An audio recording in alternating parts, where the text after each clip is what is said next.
omuntu omu ayinza okugamba nti ndaba oba siraba oba mpulira oba siwulira, naye nga Thomas Tayebwa olugendo lwakutte tusooke tumusabiremu katono, kubanga sisuubira nti bino birwikika bulungi nnyo mu matu ga General Museveni oba aga Muhoozi. Thomas Tayebwa munnange ayagala presidential term limits ziddewo, era wano twebuuza nti ddala enkyukakyuka ejja mu Uganda oba, kubanga munnange Thomas Tayebwa ono deputy speaker wa parliament ya Uganda agamba nti awagira ekirowoozo ekyokwanjula presidential term limits, kwegamba okuzzaawo ekkomo ku myaka president gy'afuga eggwanga. Tukimanyi bulungi nnyo nti wano biba bisanja bibiri, myaka 5 ng'oweta tewali kwewolereza. Kati ayagala ekyo kiddewo. Kakati bino byonna munnange okubyogera abyogedde ku conference ekwasaganyiziddwa wali ku Center for Constitutional Governance and Electoral Affairs. Era wano munnange wasinzidde okubeera ng'agamba nti ye ayagala ba presidents abalijja mu myaka egijja maaso ba future presidents nti babenga bafuga Uganda ebisanja bibiri byokka nga bye bamala mu ofiisi bagende. Munnange gwe naali n'ebirwadde nga tebina bakubeera nga bikukwata ng'owulidde amawulire ng'ago, omusawo waali oyo yensigala nkyamugamba abantu kubanga ate bangi nnyo bamwenyumirizaamu.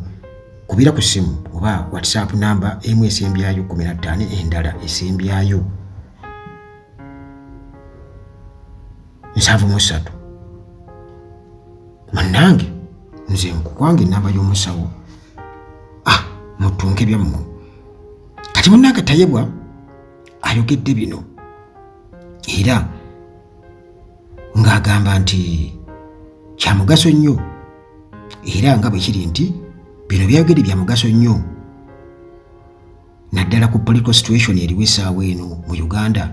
Political situation eriwo essaawa eno muganda wange ekaabya, kubanga tukimanyi nti General Museveni yagimaamira dda, abadde mu buyinza okuva 1986 era nga constitution yakagikyusa emirundi 2 ng'agikwatamu kituyita okukwata mu nva, najjamu age limit, najjamu ne term limits. Kakati awo ekyo nekimuleka oba nekimuwa ekyanya okubeera nti munnange abeera president wa Uganda kumpi paka kufa emyaka mingi ennyo, life president. Kakati Tayebwa yabadde nga alinyiddwako emmandwa munnange yayogedde ebigambo bino mu bigambo bye yagambye nti we need to ensure that future presidents can only serve 2 terms.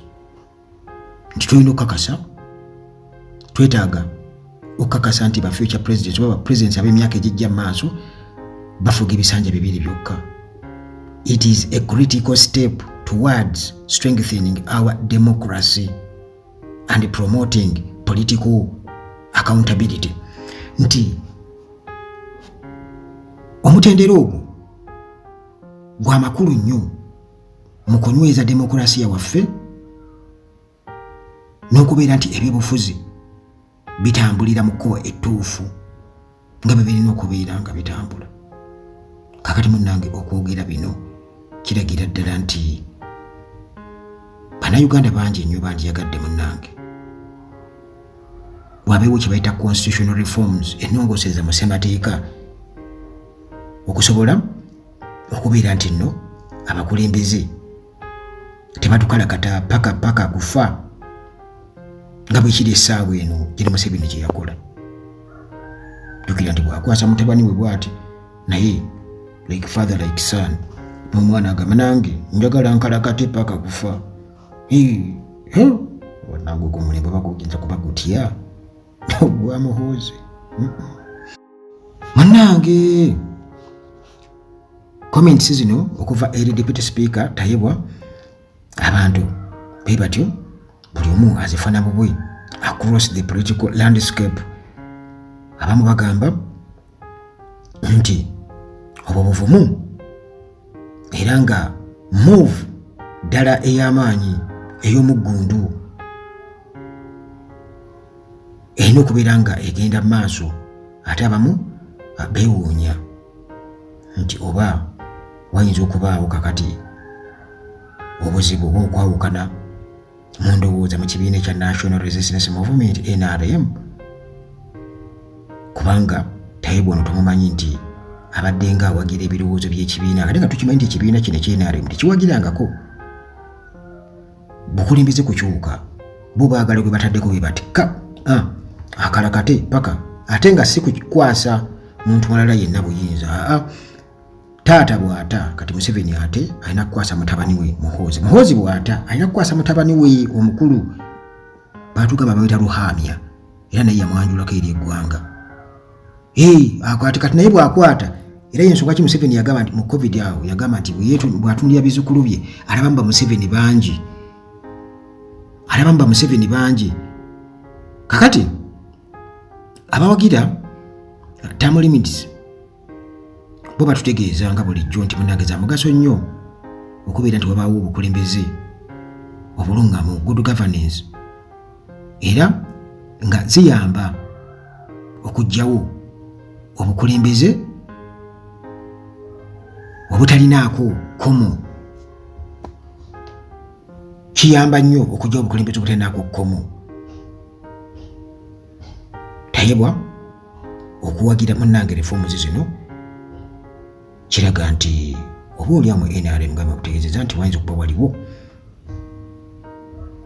ekitatambula bulungi era waliwo abaagala change ebeerewo newankubadde nga munnange bizibu sides eyo nti nabo balaba demokrasiya alinyiriddwa nnyo ebyensusu. Nga Uganda ffe tulindiridde munnange akalulu akajja mu maaso awo 2026 Tayebwa naye asuggestinga term limits ziddewo nti oba oli ayinza okubeera step ey'amakulu ennyo kubanga Tayebwa ate alina okudda kuba sipiika mukimanyi anti Amongo yagamba mbu kino kisanja kye kisembayo bwenzijukira bwe yagamba naye bwe kiba bwe kitu Tayebwa bw'anajja simanyi nti oba bino byayogedde. Kakati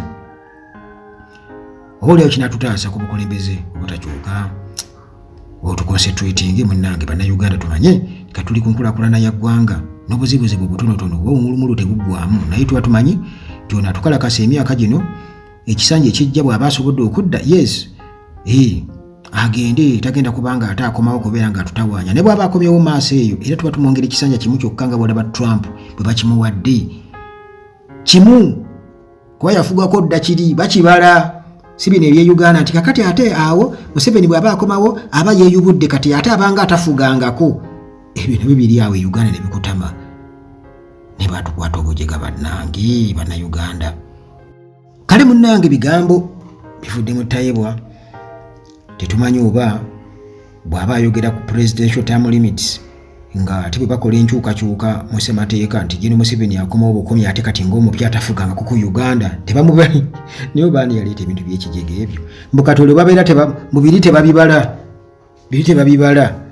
mbukatole aba akomyewo obupya anti okitegeeza nti aba agenda kufuga paka tumuziika tujja muziika nga president gwala asobola okuwangala ng'enkongolo tekisoboka naye kenyini akimanyi waali awo nti akeesalu kyanga nkoko ya mutamiivu.